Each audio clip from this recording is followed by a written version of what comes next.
তাহলে আমি আজ দ্বাদশ শ্রেণীর ছাত্রছাত্রীদের জন্য একটি অধ্যায় আলোচনা করব, প্রাকৃতিক ভূগোলেরই অংশ, সামুদ্রিক প্রক্রিয়া ও সংশ্লিষ্ট ভূমি। ভূবাহ্যিক প্রক্রিয়া হিসেবে তোমরা আগের ক্লাস পর্যন্ত ভৌমজলের যাবতীয় বিষয়গুলো জানা হয়েছে। ভৌমজলের ক্ষয়কাজ, সঞ্চয় কাজের ফলে সৃষ্ট ভূমিরূপ, তার গুরুত্ব সবকিছু ডিটেলসে জানা হয়েছে।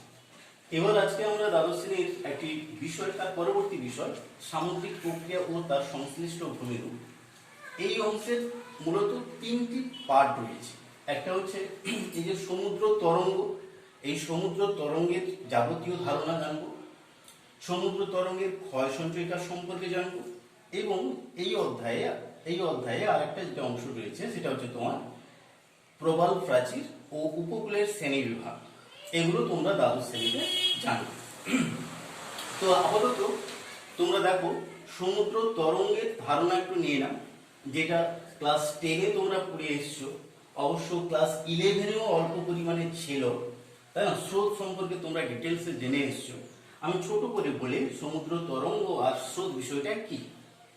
তোমরা জানো যে সমুদ্রের জলরাশি রয়েছে, এই সমুদ্রের জলরাশি কি করছে না, এই জলরাশি রয়েছে, এই জলরাশির উপর অদৃশ্য গ্যাসীয় পদার্থ অর্থাৎ বায়ু যখন প্রবাহিত হয়, এই তরল পদার্থের উপর দিয়ে বায়ু যখন প্রবাহিত হয়, তার একটা শক্তি এই জলের উপর প্রয়োগ করে। আর সেই কারণে সমুদ্রের জলরাশি কি করে, কোনো অংশে যেখানে চাপ প্রয়োগ করবে সেখানে বসে যাবে, পাশের জল উঠে যাবে, এইভাবে উঠা নামা করতে শুরু করে। অর্থাৎ মূলত বায়ু রাশির চাপ যেখানে দিচ্ছে, জল সেখানে বসে যাচ্ছে, পাশের জল উঠে যাচ্ছে। এইভাবে কি হচ্ছে না, সমুদ্র তরঙ্গ বা সি ওয়েভ সৃষ্টি করে। আবার বলি শোনো, সমুদ্রের জলরাশির উপর অদৃশ্য গ্যাসীয় পদার্থ বায়ু একরকম শক্তি বা বল প্রয়োগ করে, ওই বলের দ্বারা সেখানে জল বসে যাবে, পাশের জল উঠে যাবে। এইভাবে জল বসা ও ওঠা নামা করাকে আমরা সমুদ্র তরঙ্গ বা ঢেউ বা ওয়েভ বলবো। তো অর্থাৎ সমুদ্রের জলরাশি এক জায়গায় ওঠানামা করাকে আমরা সমুদ্র তরঙ্গ বলবো। আর সমুদ্রের জলরাশি যখন এক স্থান থেকে আরেক স্থানের দিকে প্রবাহিত হয়ে যাবে, স্থান পরিবর্তন করবে, তখন তাকে আমরা সমুদ্র স্রোত বলবো। ক্লাস 10-এ পড়েছো সমুদ্র স্রোত সৃষ্টির কারণ সহ স্রোতের প্রভাব। ক্লাস 11-এ পড়ে এসছো পৃথিবীর 3 মহাসাগরের স্রোতসমূহের পরিচয় ভালো করে ডিটেলসে পড়ে এসছো। অতএব স্রোত সৃষ্টির কারণ তোমাদের জানা আছে। যেমন ছোট করে বলি, নিয়ত বায়ু প্রবাহ, নিয়ত বায়ু প্রবাহ এটা তোমরা জানো। পৃথিবীর আবর্তন গতি, লবণতার তারতম্য, উষ্ণতার তারতম্য ইত্যাদির কারণের ফলে সমুদ্রের জলরাশি এক স্থান থেকে আরেক স্থানের দিকে প্রবাহিত হয়, অর্থাৎ সমুদ্র স্রোত সৃষ্টি করে। আর সমুদ্র তরঙ্গ সৃষ্টির কারণ কি আছে শুনে নাও। শুধু বায়ু রাশির চাপ এটা ভুল কথা। বায়ুর চাপ এটা একটা বাহ্যিক শক্তি, প্রধান শক্তি তরঙ্গ সৃষ্টির ক্ষেত্রে। এছাড়া সমুদ্রের তলদেশে যেখানে দুটি অভিসারী ফাঁদ এসে পরস্পরের সংঘাতে লিপ্ত হয়, ওখানকার জল কম্পাঙ্কের আকারে উপর দিকে উঠে নাচা শুরু করে। এর ফলে সুবৃহৎ তরঙ্গ হয়ে যেতে পারে, যার দ্বারা সুনামি সৃষ্টি হয়ে থাকে, এটা তোমরা জানো।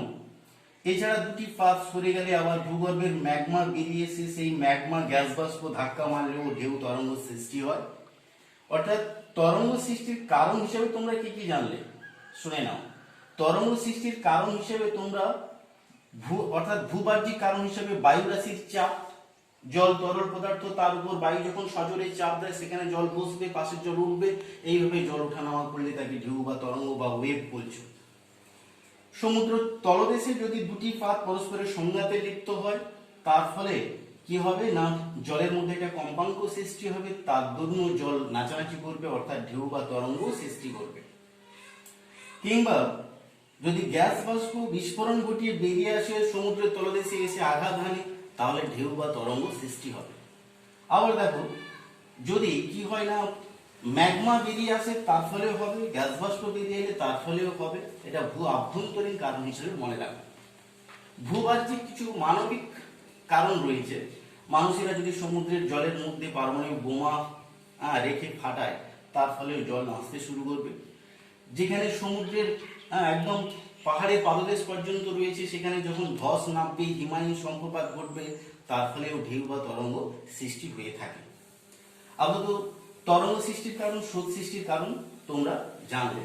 সেই সঙ্গে শুনে নাও, এই মধ্যে যদি আর পার্থক্য বলা হয়, এরা এক জায়গায় ওঠানামা করে, এর স্থান পরিবর্তন করে। আর তরঙ্গ, এই উপকূল ভাগে তরঙ্গ কি করে, অর্থাৎ যখন পড়বে উপকূলে আঘাত অর্থাৎ জল উঠে যাওয়ার পর জলের ধর্ম সম উচ্চতায় থাকা, এ উঠে গেছে মানে এইভাবে দাঁড়িয়ে থাকবে তা নয়, সে আবার নেমে আসবে, পাশের জল তখন আবার উঠে যাবে, আবার নেমে আসবে, উঠে যাবে, এই ঘটনাগুলো ঘটতে থাকে।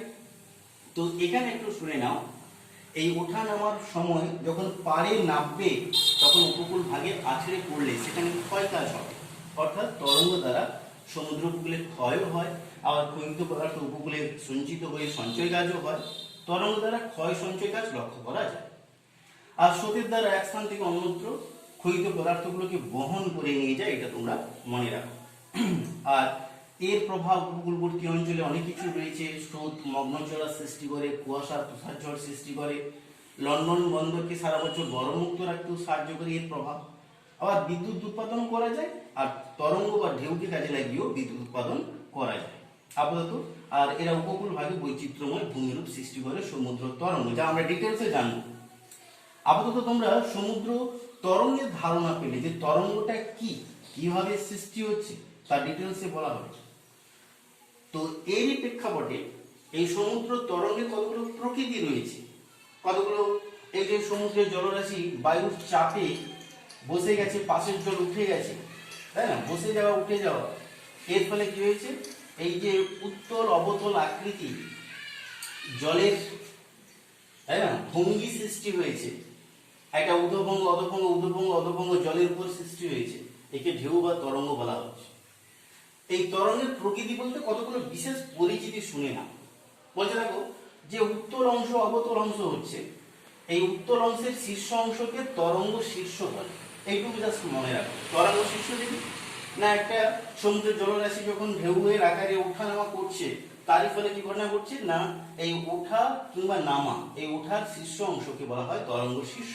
আবার অবতল অংশের যে নিচু স্থান, অর্থাৎ তরঙ্গের যে নিচু অংশ, এটা কিংবা এটা, একে বলা হবে কিনা তরঙ্গ দ্রোণী। এই নিচু অংশ, অবতলের নিম্ন অংশকে তরঙ্গ দ্রোণী বলা হয়। তাহলে তরঙ্গ শীর্ষ, তরঙ্গ দ্রোণী শুনলে, এবার দেখো পাশাপাশি অবস্থিত দুটি তরঙ্গের মধ্যবর্তী যে দূরত্ব, অর্থাৎ এই স্থান থেকে এই স্থান পর্যন্ত, তাকে তরঙ্গ দৈর্ঘ্য বলে। এটা মনে রাখো, এটাকে বলা হয় তরঙ্গ দৈর্ঘ্য। কিংবা এই অবতল অংশ, এই অবতল অংশ, এর মাঝখানে যে বিস্তারটা, যতটা অঞ্চল জুড়ে এই ঊর্ধ্বভঙ্গ উঠে আছে, কিংবা যতটা অঞ্চল জুড়ে এই অধঃভঙ্গ বসে আছে, তাকেই বলা হবে তরঙ্গ দৈর্ঘ্য। এখান থেকে এটা যেমন একটা তরঙ্গ দৈর্ঘ্য, এটা থেকে এটা একটা তরঙ্গ দৈর্ঘ্যের মধ্যে পড়ে।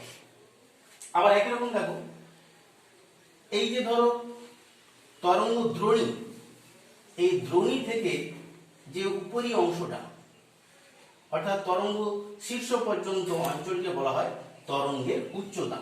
তরঙ্গের উচ্চতা, এই জিনিসটা অবশ্য মনে রাখবে। এগুলো তরঙ্গের প্রকৃতি, অর্থাৎ তরঙ্গ দৈর্ঘ্য বলতে কি বোঝো, তরঙ্গ শীর্ষ বলতে কি বোঝো, তরঙ্গ দ্রোণী বলতে কি বোঝো, তরঙ্গের উচ্চতা বলতে কি বোঝো, একটু ধারণা রাখো। পরীক্ষায় সচরাচর এগুলো থাকে না। তো তরঙ্গের প্রকৃতি জানার পর আমরা জানবো ফেজ কি, যেটা ক্লাস 10এও অল্প করে পড়েছো, অর্থাৎ সমগতিবেগ সম্পন্ন বায়ু সমুদ্রের খোলা পরিবেশের উপর যতদূর পর্যন্ত বাধাহীনভাবে প্রবাহিত হয়।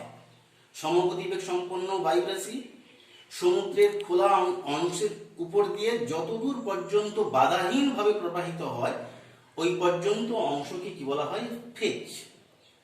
ফেজ বলা হয়। এই ফেজ পরিমাপ করা হয় নটিক্যাল মাইল এককের সাহায্যে। নটিক্যাল মাইল এককের সাহায্যে এই যে সমগতিবেগ সম্পূর্ণ বায়ুর বেগ ও সমুদ্রের উন্মুক্ততা পরিবেশ, এটা একটা সরল সম্পর্কের মধ্যে পড়ে। তাহলে আমরা ফেজ সম্পর্কে জেনে নিয়েছি। এবার জানবো সমুদ্র তরঙ্গের শ্রেণীবিভাগ সম্পর্কে জানো। দেখো সমুদ্রে যে ঢেউ বা তরঙ্গ এর প্রকারভেদ রয়েছে। একে প্রধানত ভাবে তিনটি ভাগে ভাগ করা হচ্ছে। দেখো জলের আলোড়নের দিক অনুসারে, জলের আলোড়ন এই যে ওঠা নামা এর দিক অনুসারে এটাকে তিনটি ভাগে ভাগ করা হয়েছে।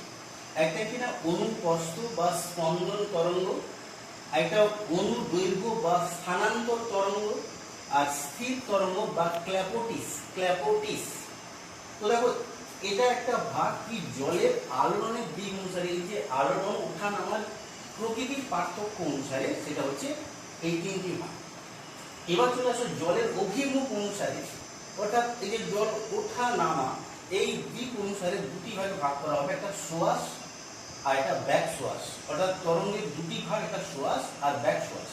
আবার দেখো তরঙ্গের কাজের প্রকৃতি অনুসারে এই সমুদ্র তরঙ্গ, এর আগেও তোমাদের সংজ্ঞাতে বলেছিলাম, উপকূল ভাগে কি হয় আছড়ে পড়ে, সেখানে ক্ষয় সঞ্চয় দুরকম কাজ হয়। সেখানে দিয়ে দেখো বিনাশকারী তরঙ্গ আর গঠনকারী তরঙ্গ। এদের সম্পর্কে ডিটেলসে একটু জেনে নিই। তো দেখো প্রথমত অনুপ্রস্থ বা স্পন্দন তরঙ্গ। অনুপ্রস্থ দেখো এই পর্যন্ত যদি ধরে নিই, এটা মহীসোপানের অংশ, মহীসোপান অংশ, তারপরে মহি ঢাল পড়ে গেছে, এটা সমুদ্রের দিকের অংশ। অর্থাৎ এই পর্যন্ত অগভীর সমুদ্র, এই পর্যন্ত অগভীর সমুদ্র মহীসোপান পর্যন্ত। মহি ঢাল থেকে তোমরা নিশ্চিত এলেভেন করে এসো, মহি ঢাল থেকে পুরো সমুদ্রের নিম্নাংশ পর্যন্ত যেটা আছে সমুদ্র সমভূমি পর্যন্ত, এটা গভীর সমুদ্র। দেখো গভীর সমুদ্রের বায়ুরাশির চাপে জল এক জায়গায় বৃত্তাকারে ওঠানামা করে, এইভাবে উঠছে, আবার আবার নামবে, আবার এই নামা অংশ আবার উঠবে, আবার নামবে, একই জায়গায় ওঠানামা করবে, একই জায়গায় ওঠানামা করবে। এই উঠে গেল বৃত্তাকারে ওঠানামা করলে গভীর সমুদ্রে অর্থাৎ বায়ুরাশির চাপের দ্বারা যে তরঙ্গ সৃষ্টি হয় সেগুলো বৃত্তাকারে ওঠানামা করে বলে একে অনুপ্রস্থ তরঙ্গ বা স্পন্দন তরঙ্গ বলা হয়। এটা এইটুকু জাস্ট মনে রাখবে, গভীর সমুদ্রে হয়, আবার এই তরঙ্গ দ্বারা কোনো রকম ক্ষয় কিংবা সঞ্চয় কাজ হয় না। তিনটে বৈশিষ্ট্য মনে রাখলে তোমার পার্থক্য হয়ে যাচ্ছে। তাহলে কি করলাম, গভীর সমুদ্রে হয়, এক জায়গায় ওঠানামা করে বৃত্তাকারে হয়ে থাকে, আর এখানে কোনো রকম ক্ষয় কিংবা সঞ্চয় কাজ হয় না। এবার চলে আসো অনুদৈর্ঘ্য তরঙ্গ। অনুদৈর্ঘ্য বা স্থানান্তর, স্থানের পরিবর্তন হয়ে থাকে। দেখো ঢেউ বা তরঙ্গ উঠেছে, ওটা মানে সেই জলের ধর্ম তো উঠে দাঁড়িয়ে থাকবে না। জল তরল পদার্থ সম উচ্চতায় থাকার একটা মানসিকতায় থাকবে, সম উচ্চতায় থাকার একটা বিষয় থাকবে। যেই উঠেছে তাকে সেইভাবে নামতে হবে, উঠে যাওয়ার সঙ্গে সঙ্গে নামবে। আর নামার সময়কালে কি ঘটনা ঘটবে, নামার সময়কালে যখন পাড়ে আঘাত হানবে, নামার সময়কালে যখন পাড়ে আঘাত হবে বা বাধা পাবে, তখন সে কি করবে না, উপকূলের দিকে এগিয়ে আসবে। স্বাভাবিক, বাধা পাওয়া মানে নিচ থেকে একটা জলের চাপ আছে, তখন উপরের দিকে খোলা অংশ থেকে কিছুটা হলে উপরের দিকে উঠে আসবে। এই ঢেউ বা তরঙ্গ ভেঙে পাড়ের দিকে উঠে আসে বলে এর নাম অনুদৈর্ঘ্য, দৈর্ঘ্যে বড় হয়ে যাচ্ছে। আর স্থান পরিবর্তন করছে, উপরের দিকে উঠে আসার জন্য স্থান পরিবর্তন করছে, এই জন্য এই তরঙ্গের নাম অনুদৈর্ঘ্য তরঙ্গ বা স্থানান্তর তরঙ্গ। কথাগুলোর মধ্যে উত্তর, অনুদৈর্ঘ্য তরঙ্গ দেখো পাড়ে বাধা পেয়ে পাড়ের দিকে এগিয়ে আসছে বলে দৈর্ঘ্যে বেড়ে যাচ্ছে অনুদৈর্ঘ্য তরঙ্গ। আর এবং ঢেউয়ের উচ্চতাও হ্রাস পাচ্ছে, গভীর সমুদ্র থেকে উচ্চতাও অনেকটা কম, এই জন্য অনুদৈর্ঘ্য তরঙ্গ। আর পাড়ের দিকে এগিয়ে আসার জন্য এটা স্থানান্তর তরঙ্গ নামে পরিচিত। তো দেখো এখানে যেহেতু পাড়ে আঘাত হানছে তাই ক্ষয় হবে। আবার গতিবেগ যদি কম হয়, ওর মধ্যে সমুদ্রের জলের মধ্যে যে নুড়ি কাপড় পরিবাহী আছে সেগুলো জমা হবে, অর্থাৎ অনুদৈর্ঘ্য তরঙ্গ দ্বারা ক্ষয় সঞ্চয় হয়। আর এটা উপকূল ভাগে লক্ষ্য করা যায়, উপকূল ভাগে লক্ষ্য করা যায়। এবার তাহলে দুটো জিনিস জেনে নিলাম। এবার স্থির তরঙ্গ বা ক্ল্যাপোটিস সম্পর্কে জানব। ক্ল্যাপোটিস মানে করজোড় আকারে একরকম তরঙ্গ হয়। দেখো এটা গভীর সমুদ্রে হয়, অর্থাৎ যেখানে ভিগু রয়েছে, ভিগু মানে খাড়া ঢাল, সমুদ্রের মধ্যে খাড়া ঢাল, ওখানে অনেকটা সময় দেখবে মোরা সময় কিংবা ভাটার সময় এই ঢেউ মানে অনুপ্রস্থ বা স্পন্দন তরঙ্গ যখন এসে এই ভিগু ঢালে আঘাত হানে, ওখানে জল নিচে ঢোকার পর নিচ দিয়ে ঠিক বিপরীত ক্রমে জল, তাই না, ওই অনুপ্রস্থ তরঙ্গের বিপরীত দিক দিয়ে সমুদ্রের দিকে প্রসারিত হয় বা প্রবাহিত হয়, ওই রকম তরঙ্গকে বলা হয় কি ক্ল্যাপোটিস তরঙ্গ বা স্থির তরঙ্গ। অর্থাৎ দেখো, অনুপ্রস্থ বা স্পন্দন তরঙ্গ যখন সামুদ্রিক ভিগু, এটা কি বললাম, সামুদ্রিক ভিগু, সামুদ্রিক ভিগু,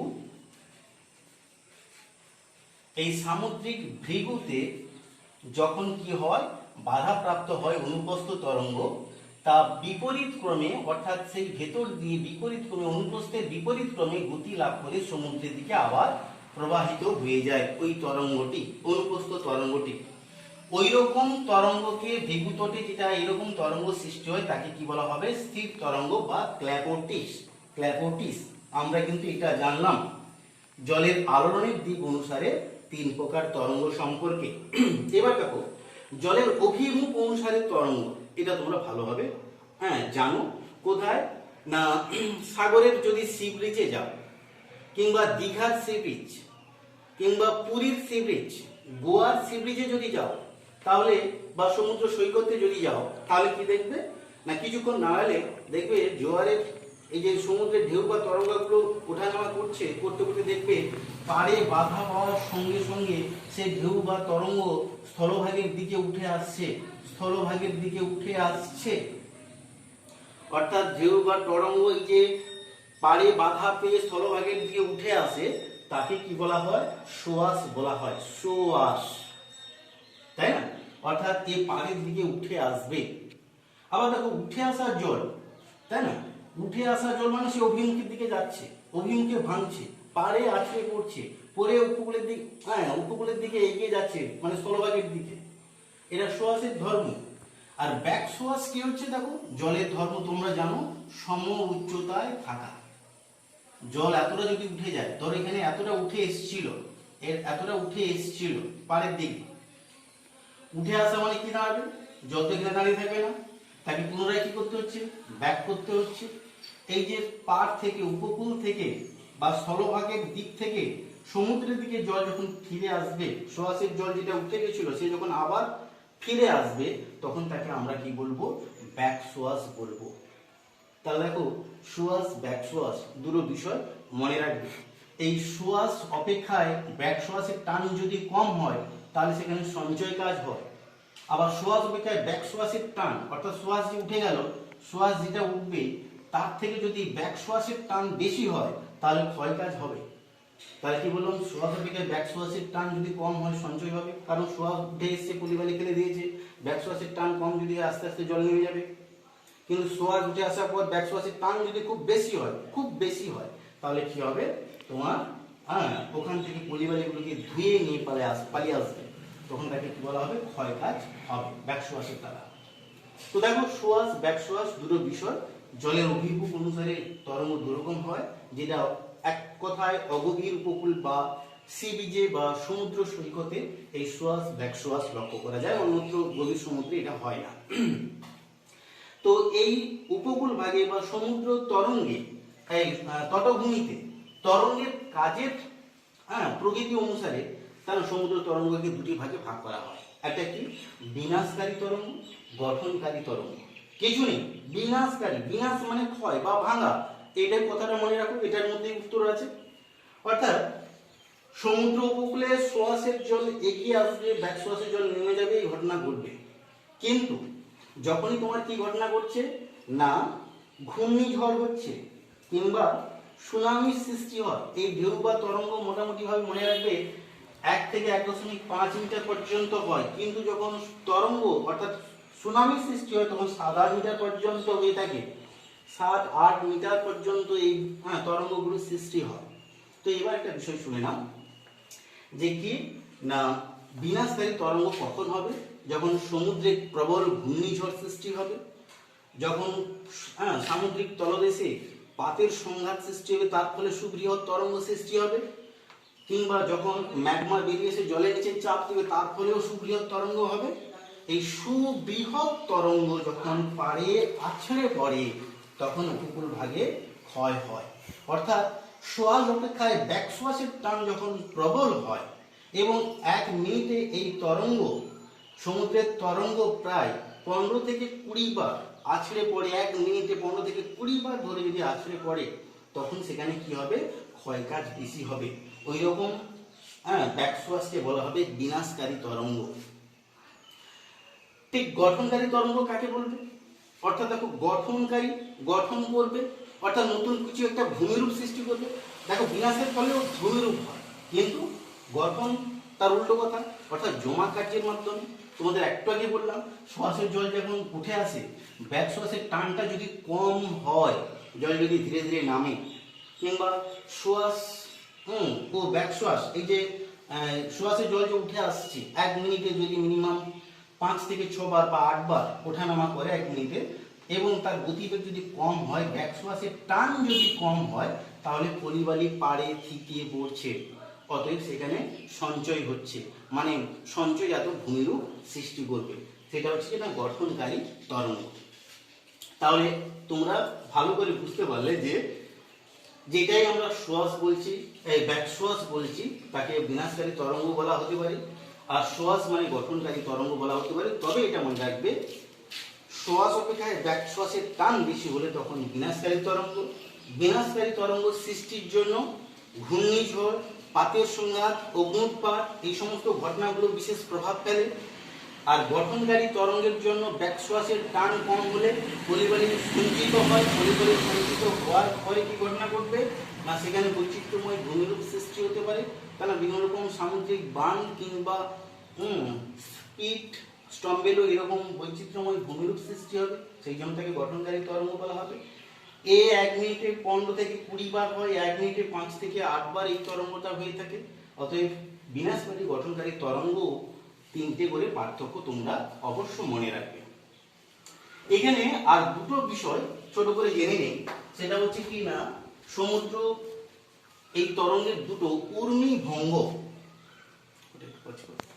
তাহলে আমরা এখন জেনে নেই তরঙ্গের কয়েকটা বিশেষ বৈশিষ্ট্য আছে, অর্থাৎ বিশেষ নাম আছে। ধরো ঊর্মি ভঙ্গ। ঊর্মি মানে তরঙ্গ বা ঢেউ, ভঙ্গ মানে ভেঙে যাওয়া।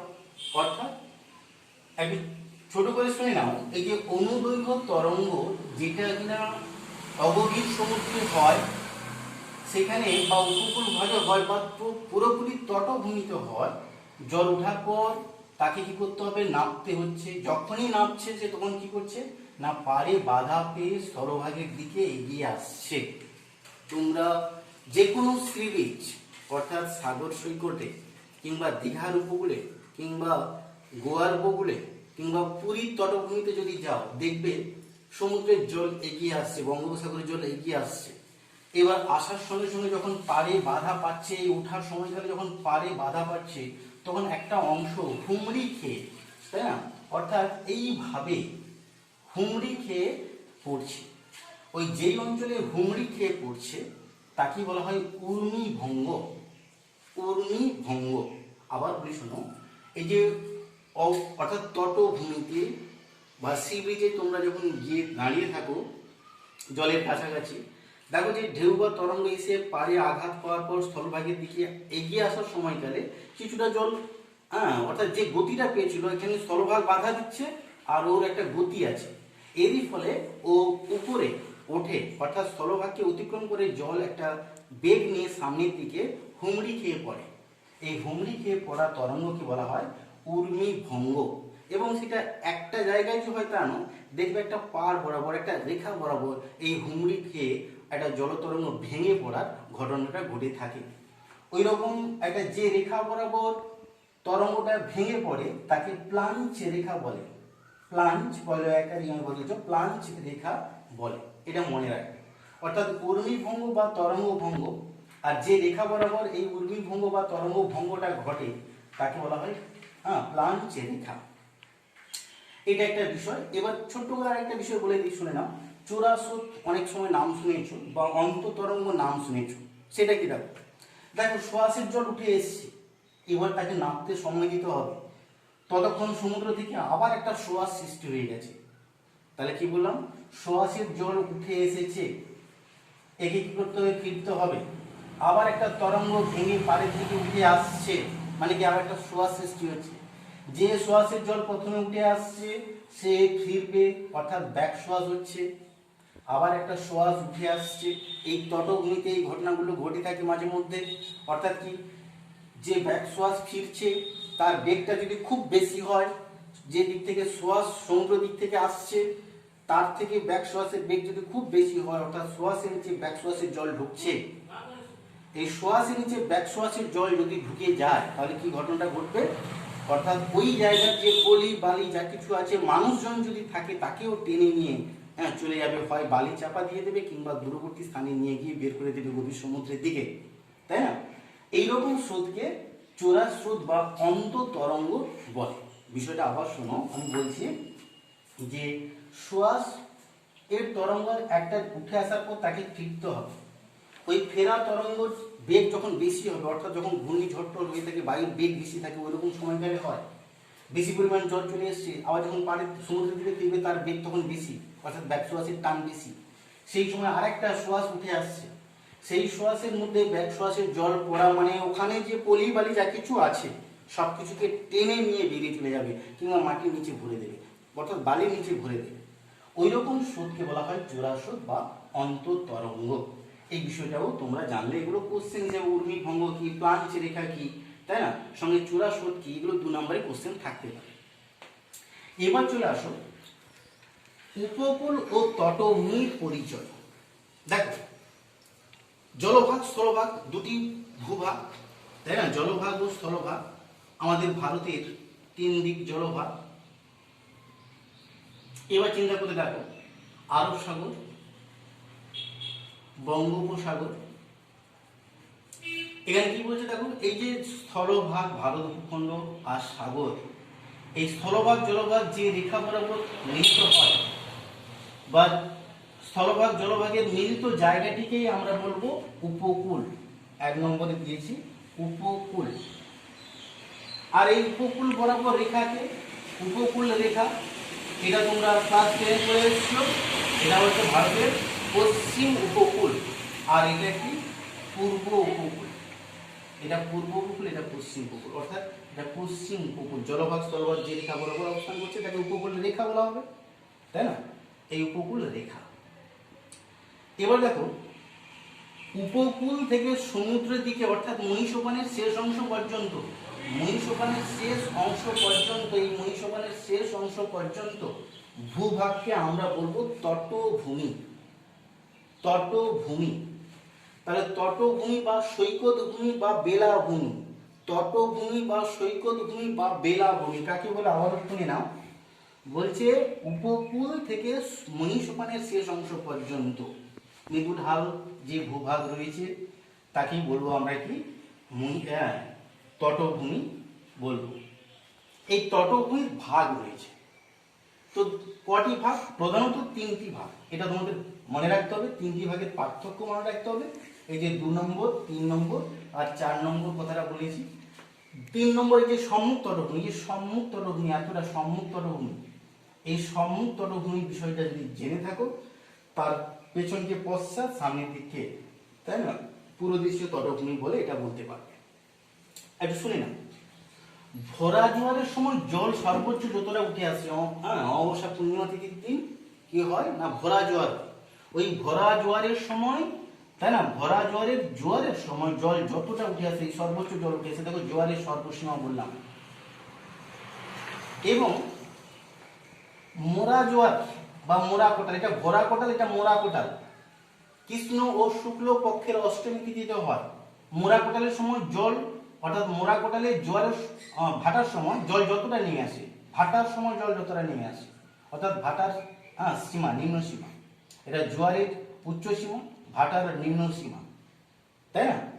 ওই রকম মধ্যবর্তী যে অংশটা পাবে, ভরা জোয়ারের সময় জল যতটা উপরের দিকে উঠে আসছে অমাবস্যা পূর্ণিমা তিথিতে, এবং মোরা জোয়ারের বা মোরা কোটালের সময় জল ভাটার সময় যতটা নামছে, তার মধ্যবর্তী সীমারেখাকে কি বলা হবে, সম্মুখ তটভূমি বলা হবে। 3 নম্বর অংশ সম্মুখ তটভূমি আমরা বলবো। আশা করি সম্মুখ তটভূমি সম্পর্কে বুঝলে।